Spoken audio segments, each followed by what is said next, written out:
할렐루야. 네. 할렐루야. 네. 오로지 예수님만을 영광롭게 하며 감사로 최고의 예배를 드리는 쿠알라룸푸르 선보험교회 온라인 예배 참석하신 성도님들 주님의 이름으로 축복하고 환영합니다. 할렐루야. 오늘 이 시간 우리와 함께 하시는, 우리와 동행하시는 예수 그리스도 그분 한 분을 전심으로 찬양하며 나가기 원합니다. 우리가 찬양할 때에 하늘에 계신 예수님께서 우리의 찬양을 기뻐 받으시고 그 찬양을 타고 이 자리에 임재하실 줄 믿습니다. 오늘 이 시간 다 같이 피난처 되시는 주 예수 주님께 찬양 드리기 원합니다.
할렐루야 할렐루야 할렐루야 아멘.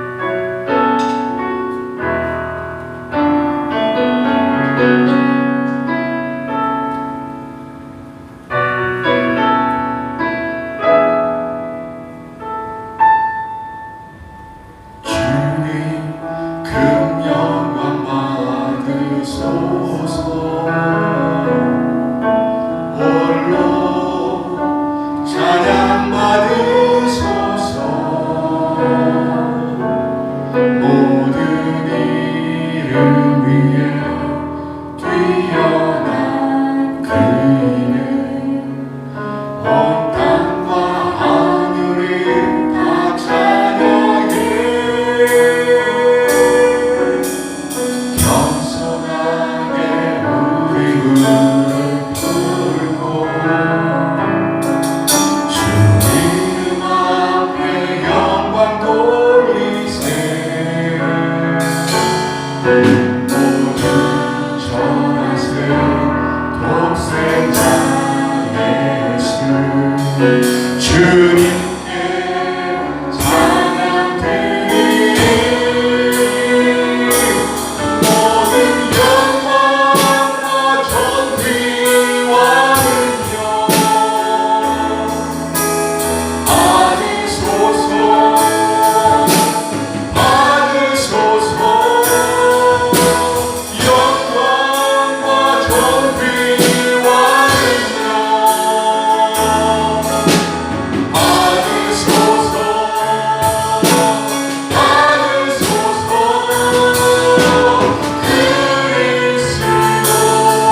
창조하사 천지를 만드신 하나님 아버지를 내가 믿사오며 그 외아들 우리 주 예수 그리스도를 믿사오니 이는 성령으로 잉태하사 동정녀 마리아에게 나시고 본디오 빌라도에게 고난을 받으사 십자가에 못 박혀 죽으시고 장사한 지 사흘 만에 죽은 자 가운데서 다시 살아나시며 하늘에 오르사 전능하신 하나님 우편에 앉아 계시다가 저리로서 산자와 죽은 자를 심판하러 오시리라. 성령을 믿사오며 거룩한 공예와 성도가 서로 교통하는 것과 죄를 사하여 주시는 것과 몸이 다시 사는 것과 영원히 사는 것을 믿사옵나이다. 아멘. 다 같이 찬송가 384장 하나님께 찬양 올려드리겠습니다.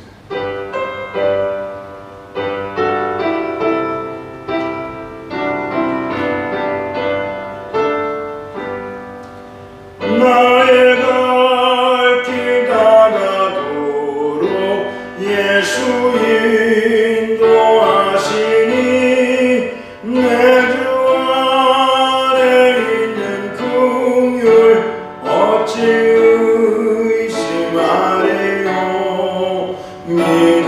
믿음으로 사는 자는 하늘 위로 받겠네. 무슨 일을 만나든지 만사형통하리라. 무슨 일을 만나든지 만사형통하리라. 나의 갈 길 가다도록 예수 인도하시니 어려운 일 당한 때도 족가능해 주시네. 나는 심히 고단하고 영혼 매우 가라나. 나의 앞에 반석에서 샘을 나게 하시네. 나의 앞에 반석에서 샘을 나게 하시네. 나의 갈 길 다가도록 예수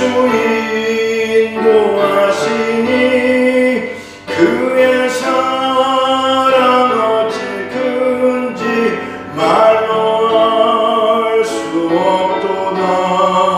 성령 담아 받은 영혼 하늘 날아갈 때에 영영 부를 나의 찬송 예수 인도하셨네. 영영 부를 나의 찬송 예수 인도하셨네. 아멘. 다 같이 하나님께 기도드리겠습니다. 하나님 아버지, 거룩하고 복된 주일날 주님 앞에 모여 온 가족이 하나님 앞에 예배를 올려드립니다. 신령과 진정으로 예배 드립니다. 어떤 사람은 성전에서, 어떤 사람은 가정에서, 어떤 사람은 삶의 현장에서 주님 앞에 섰습니다. 주님, 장소에 상관없이 우리의 마음이 하나님 앞에 있게 하시고 하나님 앞에 온전한 찬양과 감사 예배를 올려드릴 수 있도록 인도하여 주시옵소서. 하나님 우리 아버지, 전 세계가 코비드19로 고통을 당하고 있고 이 끝이 언제인지 몰라서 패닉 상태에 있고 많은 사람들이 죽어가며 많은 사람들이 이 일로 말미암아 고통을 당하고 있고 또 많은 후유증들이 예상이 됩니다. 하나님 속히 이 바이러스를 소멸하여 주시고 모든 무너진 것들을 회복시켜 주시며 특별히 교회를 회복시켜 주시며 우리의 예배가 환경과 상관없이 하나님 앞에 온전히 설 수 있도록 은혜 베풀어 주시옵소서. 조국 대한민국, 말레이시아, 사랑하는 가족들, 우리 모든 성도님들 주님 날개 아래 거하게 도와주시고 어떠한 형편과 환경에서도 오직 주님만 바라보는 믿음 허락하여 주시옵소서. 또한 기다림의 은혜를 허락하여 주시옵소서. 조급하지 않고 하나님의 때를 기다리며 하나님의 은혜의 때를 준비하는 지혜로운 성도님들 될 수 있도록 인도하여 주시옵소서. 말레이시아의 복음이 편만하게 펼쳐지기를 원합니다.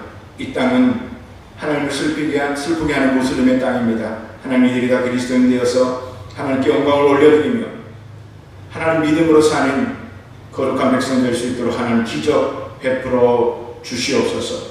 우리 구하는 순복음교회 어려운 가운데서도 믿음 굳건히 지키며 빌라델비아 교회처럼 서머나 교회처럼 작지만 하나님께 온전히 충성하며 하나님의 영광에 통로될 수 있도록 인도하여 주시고 하나님을 주목하시고 하나님 기뻐하시는 거룩한 예배 공동체, 사랑의 공동체, 예수 그리스도의 몸된 공동체 될 수 있도록 인도하여 주옵소서. 우리 성도님들 한 분 한 분 지켜주시어서 마음을 지키게 하시고 믿음을 지키게 하시고 또 생활의 어려운 가운데서도 굳건하게 주님 앞에 기도함으로 승리할 수 있도록 인도하여 주시옵소서. 어디에 있든지 주님 보호하여 주시고 인도하여 주시고 축복하여 주심을 믿습니다. 오늘 온전한 예배로 주님 앞에 나아가기를 원하오니 하나님 말씀하여 주시고 말씀 가운데 큰 은혜가 있고 깨달음이 있고 그 말씀에 순종하는 결단의 시간 될 수 있도록 주님 역사하여 주시옵소서. 주님께서 그렇게 예배를 받으시고 말씀하실 것을 믿고 감사드리며 예수님의 이름으로 기도드리옵나이다. 아멘. 은혜 받으실 말씀 사무엘상 18장 7절부터 9절까지 말씀입니다.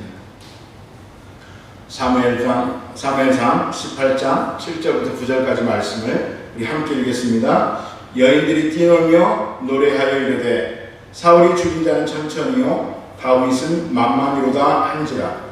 사울이 그 말에 불쾌하여 심히 노하여 이르되 다윗에게는 만만을 돌리고 내게는 천천만 돌리니 그가 더 얻을 것이 나라 말고 무엇이냐 하고 그날 후로 사울이 다윗을 주목하였더라. 아멘. 요즘 제가 별 짓을 다 합니다. 설교를 준비하면서 또 코로나 얘기를 해야 되나? 그런데 코로나 얘기를 또 안 할 수가 없죠. 지금 우리 참 한편이 그렇습니다. 그러면서 설교를 준비하면서 혼자 나도 모르게 끝말잇기를 하고 있더라고요. 어떤 끝말잇기인지 아세요? 코로나 나가 가버려 이 끝말잇기는 두 문법칙이 적용이 되죠. 여기서 꺼져. 이건 제가 일부러 설교하려고 지어낸 게 아니고요. 혼자 갑자기 내 입에서 그런 말들이 나와요. 많은 분들이 코로나 꺼져. 그래서 속히 꺼졌으면 좋겠습니다. 다들 답답하실 것입니다. 저도 그렇습니다. 정도의 차이가 있겠지만 온 세계 모든 사람들이 누구나 고통을 당하는 시간입니다. 끝이 정해졌으면 우리도 그래서 끝이 정해졌으면 준비를 하고 마음의 여유가 생길 텐데 끝을 모르니 더 답답한 것 같습니다. 그렇지만 아무리 답답하고 힘들어도 우리는 이 시간을 견뎌야 하고 살아내야 합니다. 이 시간들이 어떤 사람들에게는 머물러 있는 시간이요, 멈춰 있는 시간이요, 또 어떤 사람들에게는 오히려 뒤로 퇴보하는 시간이 될 수도 있고, 또 어떤 사람들에게는 이 가운데서도 준비하고 발전하는 기회가 될 수도 있을 것입니다. 오늘 설교 제목이 기회를 잡아라입니다. Catch your chance. 제가 영어를 잘하지 못하는데 꼭 이것을 영어로 표현해보고 싶었습니다. Catch your chance. 기회를 잡아라. 내용이 좀 길어서 오늘은 첫 번째 말씀드리고 다음 주에 이어서 말씀을 드리도록 하겠습니다. 이스라엘 초기왕 사울, 두 번째 왕 다윗, 사울과 다윗의 삶을 통해서 어떻게 기회를 잡을 수 있을 것인가 살펴보고자 합니다. 첫째는 기다림입니다. 따라서 해보실까요? 기다려야 기회를 잡을 수 있습니다. 지금 같은 때 가장 경계할 것은 조급함입니다. 사람은 뭔가를 하지 않으면 경쟁에서 밀려난다라고 생각하는 경향이 있는 것 같습니다. 특별히 점점 더 사회가 복잡해지고 정보화 사회가 되고 경쟁 사회가 되면서 그런 것 같습니다. 그러나 우리는 언제든 기다릴 때는 기다릴 줄 알아야 합니다. 지금이 그런 때입니다. 조급하게 움직이기보다 차분하게 기다리는 은혜가 있어야 할 것입니다. 사무엘상 13장을 보면 이스라엘과 블레셋이 전쟁을 하기 위해 대치하는 상황이 나옵니다. 사무엘상 13장 5절부터 7절까지 우리 같이 읽어보겠습니다.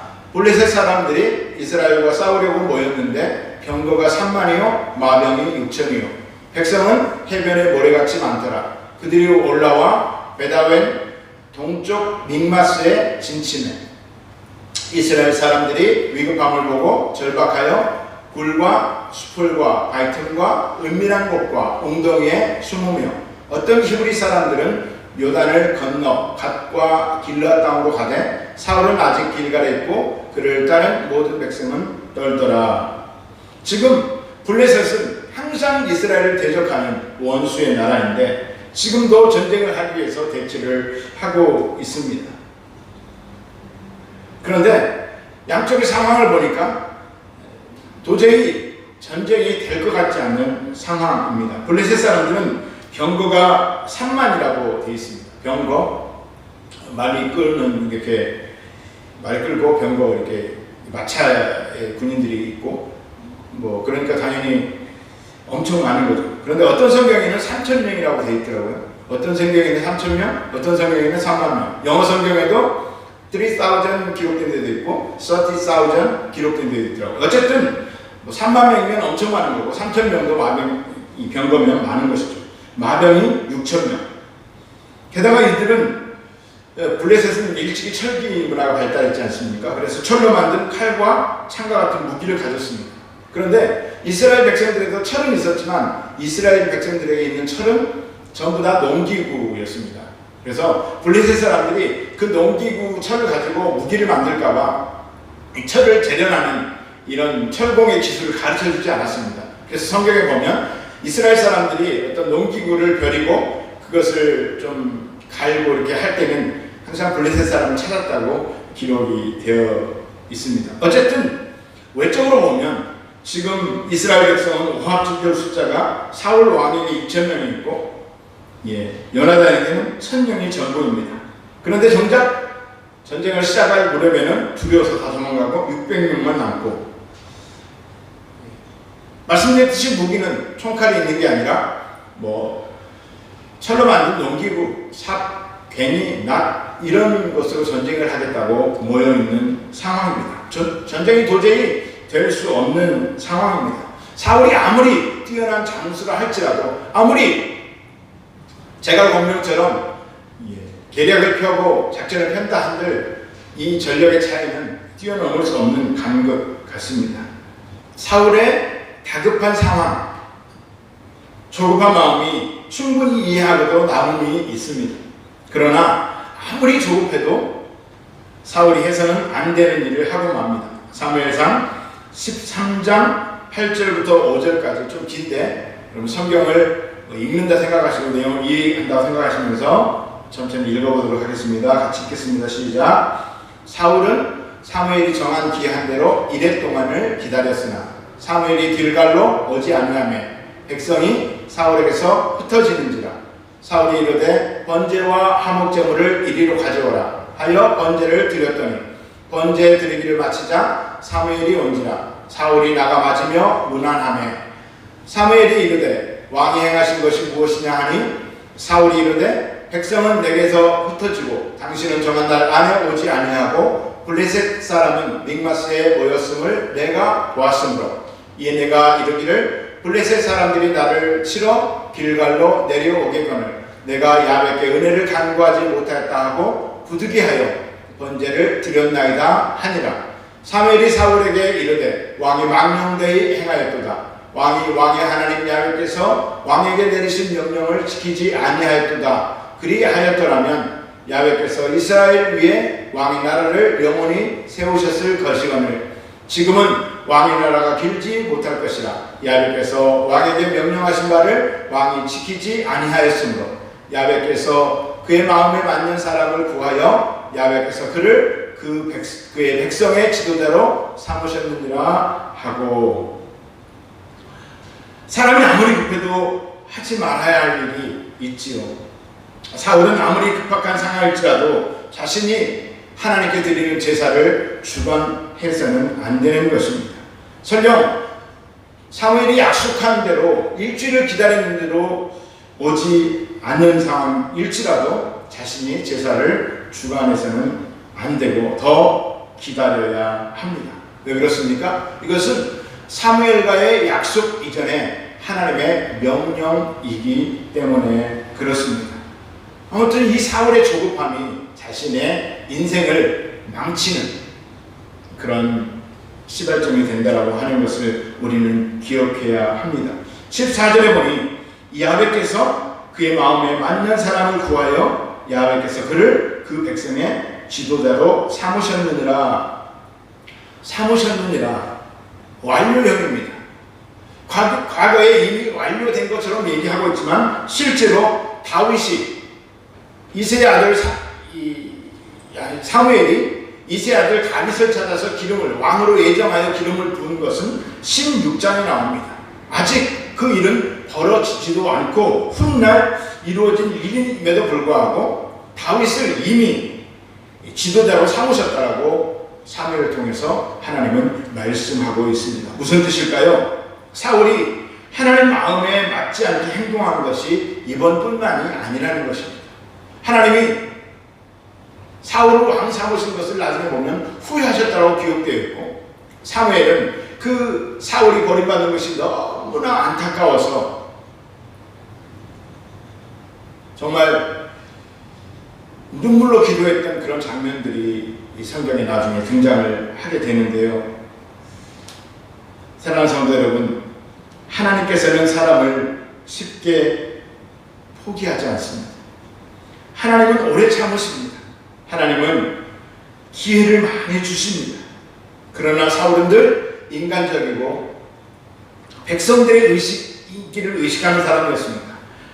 하나님이 먼저가 아니었습니다. 이것을 잘 보여주는 말씀이 있는데요. 사무엘상 14장 35절입니다. 사울이 야훼를 위하여 제단을 쌓았으니 이는 그가 야훼를 위하여 처음 쌓은 제단이었더라.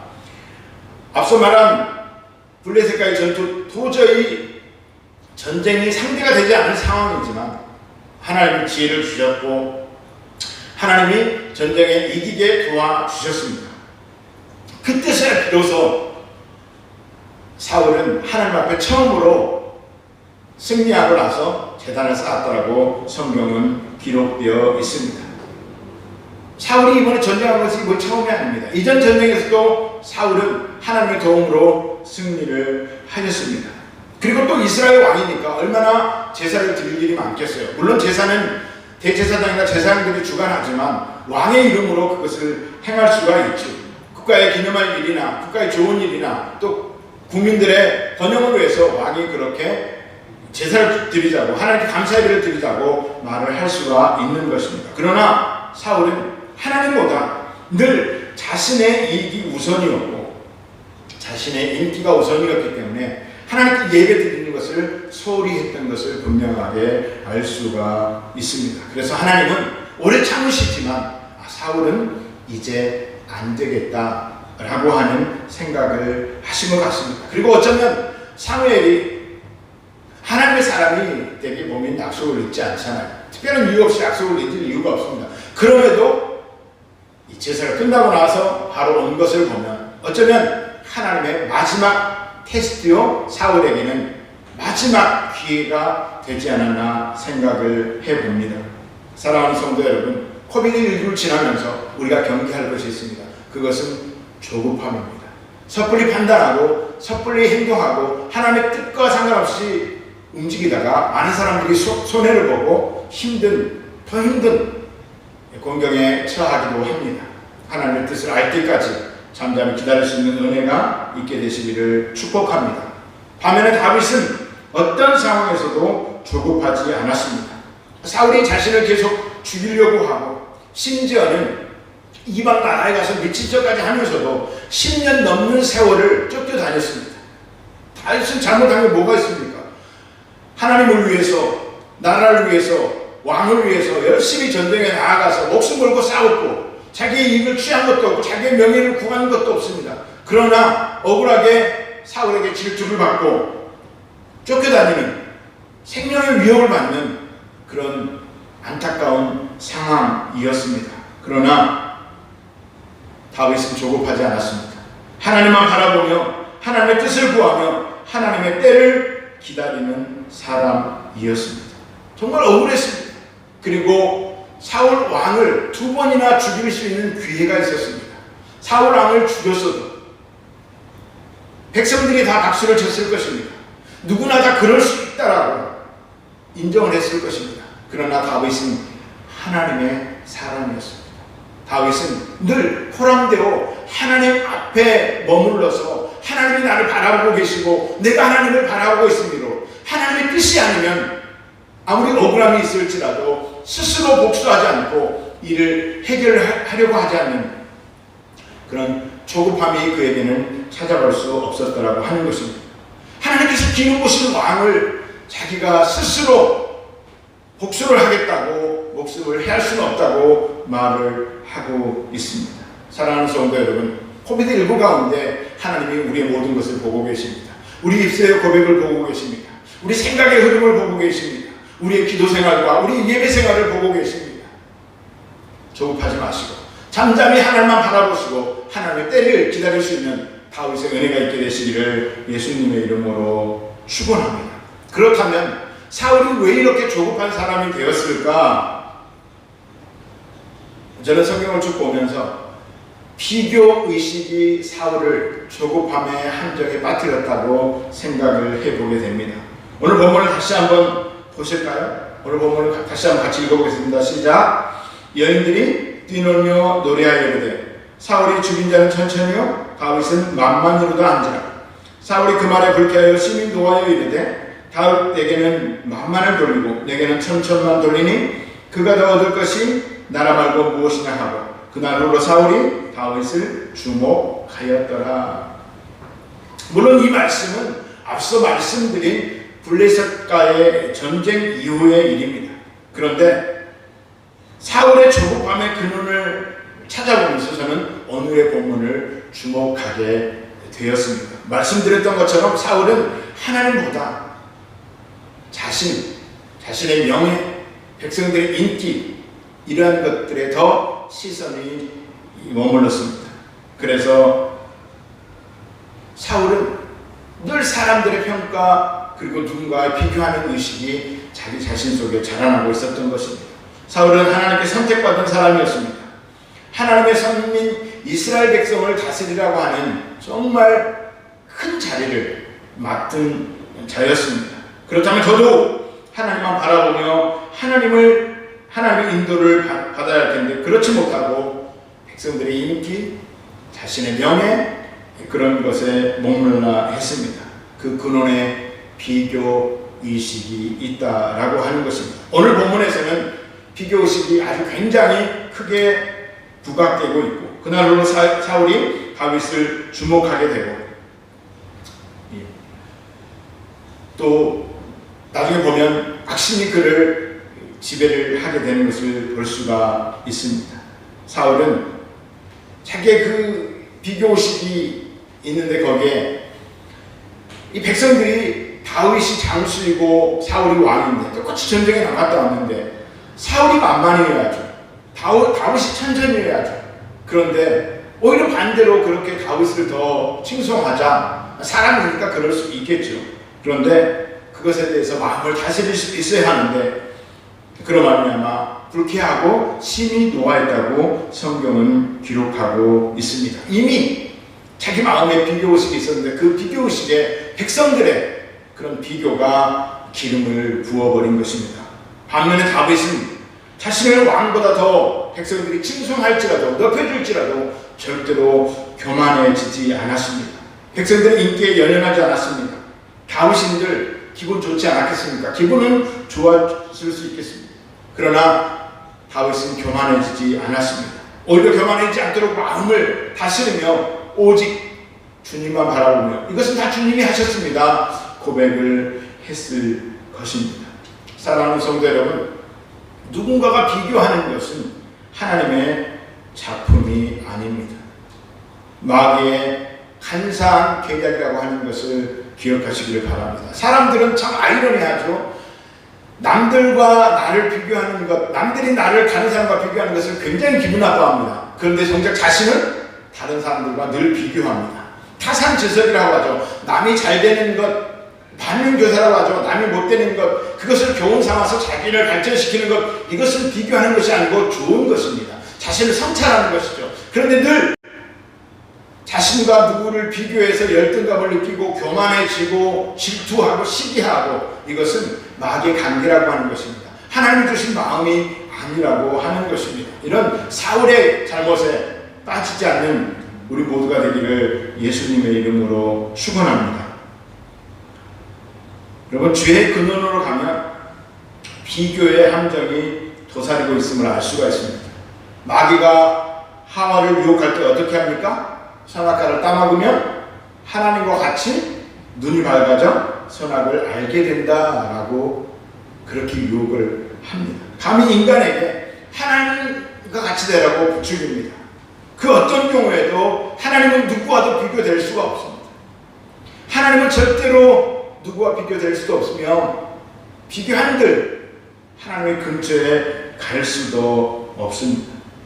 그런데 사람에게 하나님을 비교 대상으로 삼아 너도 그같이 될 수 있다라고 마귀가 하와를 유혹하고 있습니다. 마귀는 어떤 자입니까? 자신 자체가 하나님과 비교하여 하나님 같이 되려다가 쫓겨난 자 아닙니까? 여러분, 사울이 비교의 함정에 빠지다 기다렸다는 듯이 악한 영 마귀가 사울을 사로잡아버립니다. 사무엘상 18장 10절 11절입니다. 같이 읽겠습니다. 그 이튿날 하나님께서 부리시는 악령이 사울에게 힘있게 내리며 그가 집 안에서 정신없이 떠들어대므로 다윗이 평일과 같이 손으로 수금을 타는데 그때에 사울의 손에 창이 있는지라 그가 스스로 이르기를 내가 다윗을 벽에 박으리라 하고 사울이 그 창을 던졌으나 다윗이 그의 앞에서 2번 피하였더라. 사랑하는 성도 여러분, 사람들은 누구나 할 것 없이 어느 정도는 타인을 의식하며 살아갑니다. 그리고 때로는 비교하기도 합니다. 그러나 비교의 함정에 빠져서 시간과 에너지를 낭비하지 않게 되시기를 예수님의 이름으로 축복합니다. 특히 요즘 같은 시기에, 요즘같이 어려운 시기에 생각이 많아지죠. 고민이 많아지죠. 다들 잘 사는 것 같고 다들 모든 일 잘 되는 것 같은데 나만 멈춰있는 것 같고 아니 나는 오히려 뒤로 퇴보하는 것 같고 나는 나중에 쓸모없는 존재가 되는 거 아니야? 뭐라도 해야 될 것 같은, 그래야 스스로 위로하고 뭔가 좀 불안함을 떨칠 것 같은 조급함의 그런 불안이 우리에게 덮쳐옵니다. 그런데 여러분, 그럴수록 우리는 멈춰야 합니다. 내 마음에 조급함이 다가올수록 우리는 멈춰서서 주님만 잠잠히 바라볼 수 있는 은혜가 있어야 합니다. 하나님께만 집중하고 하나님의 때를 기다리며 하나님의 지시를 기다릴 수 있는 그런 은혜가 있기를 예수님의 이름으로 축원합니다. 어떤 책을 인터넷에서 소개를 하는데요. 이런 내용입니다. 다산 정약용 선생님에 대한 내용인데, 절망에 빠진 다산 정약용이 매일 아침마다 한 행동, 이렇게 타이틀을 걸어서 인터넷에 책을 소개하고 있더라고요. 여러분 아시다시피 정약용 선생님은 굉장히 유명한 실학자였고 과학자였죠. 조선 후기 때 경세유표, 목민심서, 여의도면서 등을 저술한 유학자이자 실학자였습니다. 정약용 선생님은 천주교를 접하게 됐죠. 이것에 대해서는 많은 설들이 있는데 천주교에 주의를 했는지 안 했는지 정확히는 알 수 없지만 어쨌든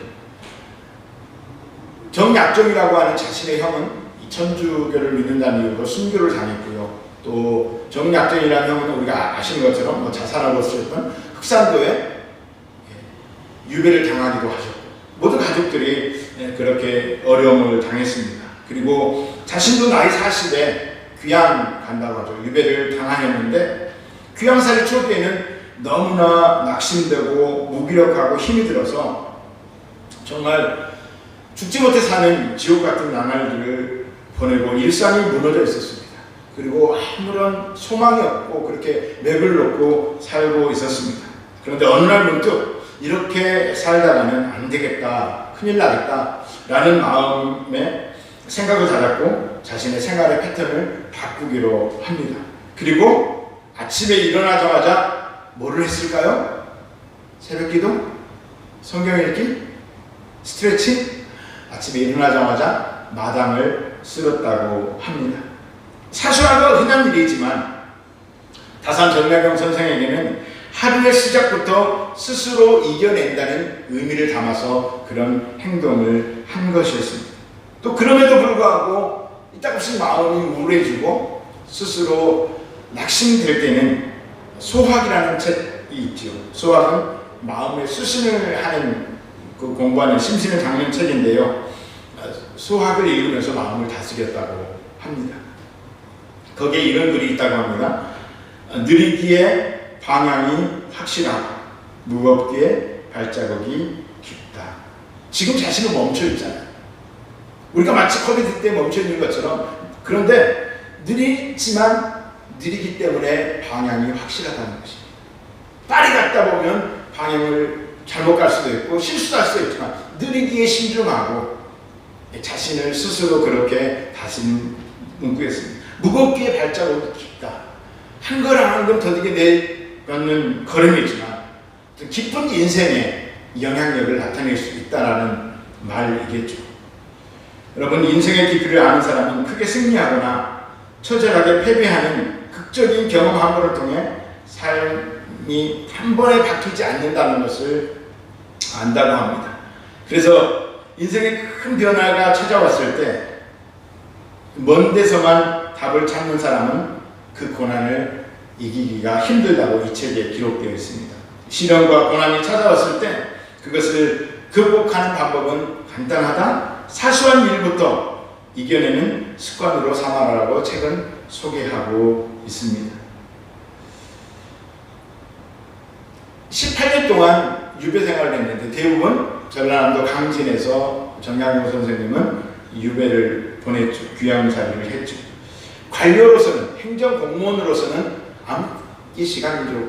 그거는 승진도 못하고 남들은 다 승진해서 뭐 영의력이 될 수도 있을 때인데 과거에도 2등으로 급제한 똑똑한 사람이었다고 하는데 얼마나 안타까웠겠습니까. 그러나 이때가 학자로서는 수많은 책을 쓰고 많은 학문적 업적을 남겼다라고 역사가들은 얘기를 합니다. 만약에 행정공무원 관료로서 영경이 됐으면 그것이 후세들에게 어떤 미칠 영향은 별로 없을 것입니다. 그런데 정말 목민심서 같은 책은 지금도 이 목사님들이 목회할 때 필독서처럼 읽는 게 목민심서거든요. 공무원들도 그렇고요. 그런 여의도면서 우리가 다 이름 알지 않습니까? 경세유표 이런 책들을 지어서 후세들에게 지금도 영향력을 미치고 있다고 하는 것입니다. 사랑하는 성도 여러분, 우리에게 사소한 일상이 무엇일까요? 여러분, 기도하시기 바랍니다. 이 코비드19 때 기도를 많이 저축하시기 바랍니다. 앞으로 바빠질 날이 있을 것입니다. 혹시 그때도 기도하겠지만 기도할 시간이 많이 없을지 모르니 지금 이 시간에 많이 기도하시기 바랍니다. 이 시간에 하나님의 뜻을 살피시기 바랍니다. 두렵거나 낙심대로 마음이 있을 때 하나님의 말씀을 붙드십시오. 하나님의 말씀은 용기입니다. 하나님의 말씀은 소망입니다. 하나님의 말씀은 할 수 있다. 긍정을 우리에게 심어줍니다. 너도 할 수 있다. 할 수 있거든요. 무슨 말이냐? 믿는 자에게 능히 하지 못할 일이 없느니라. 그 하나님의 말씀을 붙드시는 여러분 되시기를 예수님의 이름으로 축원합니다. 주님만 바라보십시오. 주님의 때에 일할 것을 믿으십시오. 조급한 마음에 시선을 두고 낙심하고, 시선을 다른 데 두고 낙심하고 힘들어하지 마시고, 또한 들려오는 소문들, 남들은 잘 된다는데 저기는 저렇게 한다는데 그것을 휘둘리지 마시고 참고는 하되 오직 주님 바라보고 주님의 일하심을 기다리며 주님의 음성에 따라 움직이는 여러분 되시기를 예수님의 이름으로 축원합니다. 빼앗긴들에도 봄은 오는 것입니다. 강물이 아무리 꽁꽁 얼어붙어 있어도 그 밑으로 여전히 강물은 유유히 흘러가고 있습니다. 아스팔트를 뚫고 봄이 되면 민들레는 반드시 고개를 내밀고 노란 이쁜 꽃을 피웁니다. 호세아서 6장 3절에 말씀하십니다. 우리 같이 읽어보겠습니다. 그러므로 우리가 야훼를 알자, 힘써 야훼를 알자. 그의 나타나시는 새벽빛같이 어김없나니 비와 같이 땅을 적시는 늦은 비와 같이 우리에게 임하시리라 하니라. 이 코로나의 답답한 시간을 하나님께서 주시는 기회를 잡기 위한 기다림의 시간으로 잘 활용하게 되시기를 예수님의 이름으로 축원합니다. 하나님께서 모든 상황을 보고 계시고 우리 기도 듣고 계시고 우리의 형편과 처지를 다 알고 계십니다. 그러므로 잠잠하게 하나님 바라보고 제일 중요한 것은 코로나 걸리지 않는 것이에요. 그러면 승리한 것입니다. 그리고 하나님께서 이제 나중에 우리를 통해 하실 일을 기다리면서 많이 기도하시고 하나님께 온전한 신뢰를 드리시는 여러분 되시기를 예수님의 이름으로 축복합니다. 두 번째는 다음 시간에 하도록 하겠습니다. 이제 우리 찬양하고 기도하는 시간을 갖겠습니다.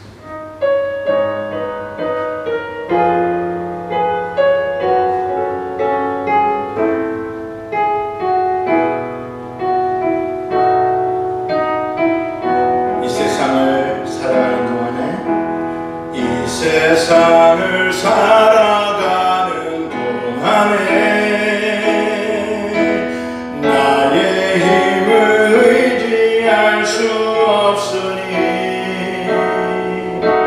기도하고 낙심하지 말 것은 주께서 참 소망이 되심이라.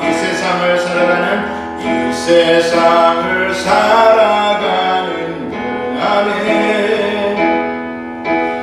나의 힘을 의지할 수 없으니 기도하고 낙심하지 말 것은 주께서 참 소망이 되심이라. 하나님의 꿈이 나의 비전이 되고 아멘. 예수님의 성품이 나의 인격이 되고 성령님의 권능이 나의 능력이 되길 원하고 바라고 기도합니다. 주의 길을 걸어가는 세상의 것 의지할 수 없으니 감사하고 낙심하지 말 것은 주께서 참 기쁨이 되심이라. 하나님의 꿈이 아멘 나의 비전이 되고 아멘. 예수님의 성품이 나의 인격이 되고 아멘. 성령님의 권능이 나의 능력이 되길 원하고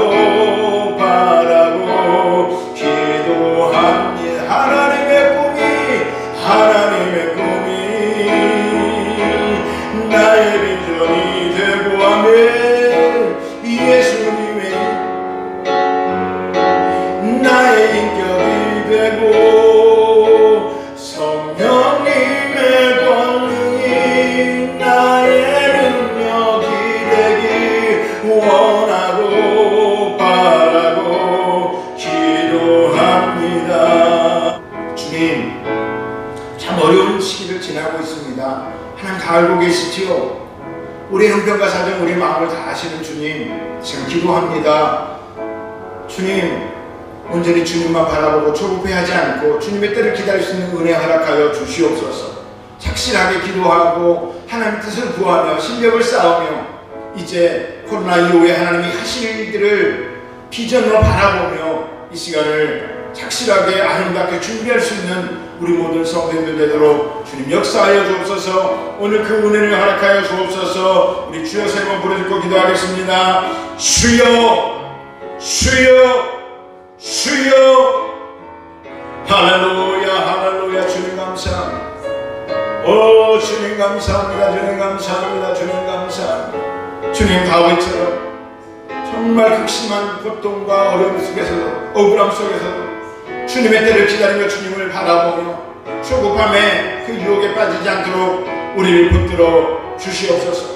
조급하여서 스스로 낙심하고 절망하여 스스로 삶을 포기하는 자가 아니라 오직 하나님의 때를 기다리며 하나님께서 온전히 이루실 그날을 바라보며 차근차근 기도를 쌓고 말씀을 깊이 헤아리며 또 실력을 쌓으며 하나님이 우리를 쓰실 때에 기꺼이 준비된 그릇으로 쓰임받을 수 있도록 역사하여 주옵소서.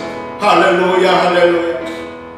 우리 귀한 성도님들의 삶 가운데 하나님 은혜를 베풀어 주시옵소서. 몸이 아픈 자, 병든 자 치료하여 주시고 마음이 낙심된 자 일으켜주시며 마귀의 영적인 공격을 받고 있는 자 마귀로부터 지켜주시며 모든 영의 건강함을 허락하여 주시옵소서. 예수 그리스도의 이름으로 명하노니 우리 성도들의 삶을 괴롭히는 악한 영들은 떠나갈지어다. 낙심하게 하는 영들은 떠나갈지어다. 더러운 영들은 떠나갈지어다. 하나님의 자녀에게서, 하나님의 가정에서, 교회에서 떠나갈지어다. 주여 역사하여 주옵소서. 주님만 바라볼 수 있는 은혜 허락하여 주시며 이 기간 동안에 정말 영적인 충만함으로 말미암아 하나님의 뜻을 헤아리며 하나님께 더 나아갈 수 있도록 우리 모두를 축복하여 주시옵소서. 오 할렐루야. 주님 감사합니다. 주님 감사합니다. 주님 감사합니다. 하나님의 꿈이 나의 비전이 되고 예수님의 성품이 나의 인격이 되고 성령님의 권능이 나의 능력이 되길 원하고 바라고 기도합니다. 가슴에 손 얹고 기도하겠습니다. 예수님, 가슴에 손 얹은 모든 자에게 성령의 기름을 부어 주시옵소서. 성령님 충만하게 임하여 주시옵소서. 충만하게 임하여 주시옵소서. 어둠의 영들은 떠나갈지어다. 속삭이는 영들은 떠나갈지어다. 조급하게 비교의 함정을 파놓는 더러운 영들은 떠나갈지어다. 주여 잠잠히 주를 바라볼 수 있는 은혜 허락하여 주옵소서. 성령의 권능으로 우리의 믿음을 붙잡아 주시며 오직 십자가 주님께만 우리의 시선이 머물게 하시며 하나님이 멈추라면 멈추고 가라면 가고 그런 순종의 은혜 허락하여 주시옵소서. 하나님 조급한 마음이 떠나가게 하시며 악한 놈들이 낙심하게 만드는 그 모든 괴략 주님 다 멸하여 주시옵소서. 하나님의 은혜가 임할지어다. 하나님의 그 깊은 은혜가 임할지어다. 평강이 임할지어다. 주님 아픈 몸도 치료하여 주시고 아버지 부당한 경제도 살려주시며 가난의 저주가 떠나가게 하여 주시며 우리 주 예수 그리스도로 말미암아 풍성함이 회복되는 은혜가 모든 가정마다 있게 하여 주시옵소서. 마음의 병이 떠나갈지어다. 우울증 떠나갈지어다. 무기력증에서 일어날지어다. 더러운 악한 영들아 물러가라. 예수 이름으로 명하노니 각자의 생각과 삶 속에서 떠나갈지어다. 예수님 보혈로 덮어주시고 성령으로 충만케 기름 부어 주시옵소서. 주께서 그렇게 반드시 역사하심을 믿습니다. 예수님의 이름으로 감사하며 기도합니다. 하나님의 꿈이 나의 비전이 되고 예수님의 성품이 나의 인격이 되고 성령님의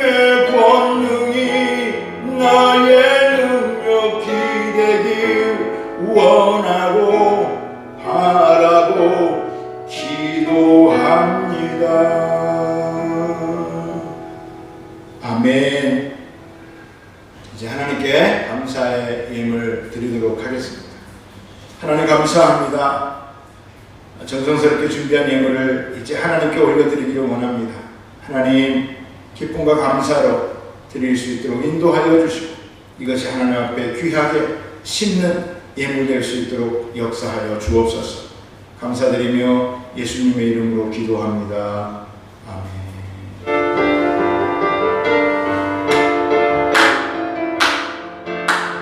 반드시 내가 너를 축복하리라. 반드시 내가 너를 들었으리라. 선지는 되어내도 나의 약속은 영원히 받지 않으리. 두려워 말라. 강하고 담대하라. 낙심하며 생각지 말라. 낙심하며 생각지 말라. 실망치 말라. 내 손이 그는 날 쉽게 오리니 내게 영광 돌리니. 영광의 그날이 쉽게 오리니 내게 찬양하여라. 아멘. 광고 드리겠습니다. 코로나가 쉽게 수그러들지 않네요. 한국도 그렇고 말레이시아도 그렇고. 그래서 참 예배를 어떻게 드릴 것인가 기도를 많이 고민하는데 12월부터는 온라인 예배와 대면 예배를 겸하여 드려야 할 것 같은데 제가 이것은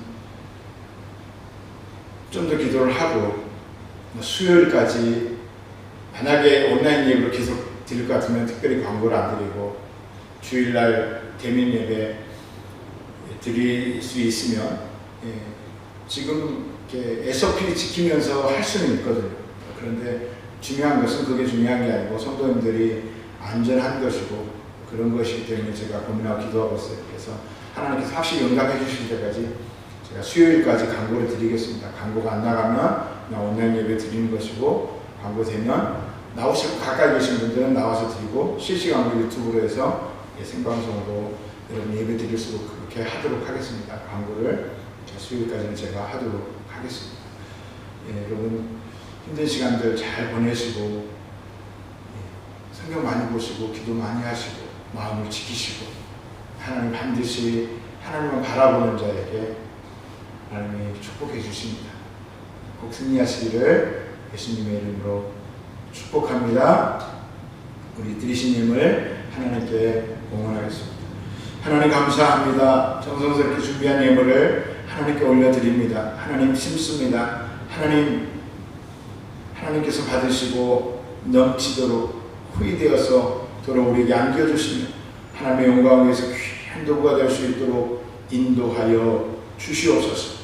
일평생 하나님 선교하며 구제하며 하나님 나라의 확장을 위해서 힘쓰는 우리의 삶이 되도록 주님 축복 더하여 주시옵소서. 일주일 동안도 안전하게 거하게 하시며 또 영혼육 건강하여 하나님과 기쁨으로 동행하는 일주일 될 수 있도록 인도하여 주시옵소서. 하나님께서 함께 하심을 감사드리며 예수님의 이름으로 기도합니다. 아멘.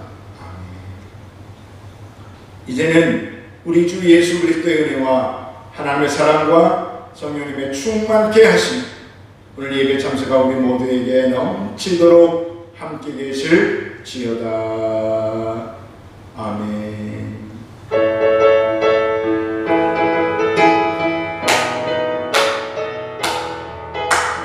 할 수 있다 안 된다 해보자. 믿는 자에게 능치 못함이 없으리라. 나는 부족해도 나는 약해도 주님 도와주시니 의심 말고 두려워 말라. 기적이 일어난다. 말씀 안에서 믿음 안에서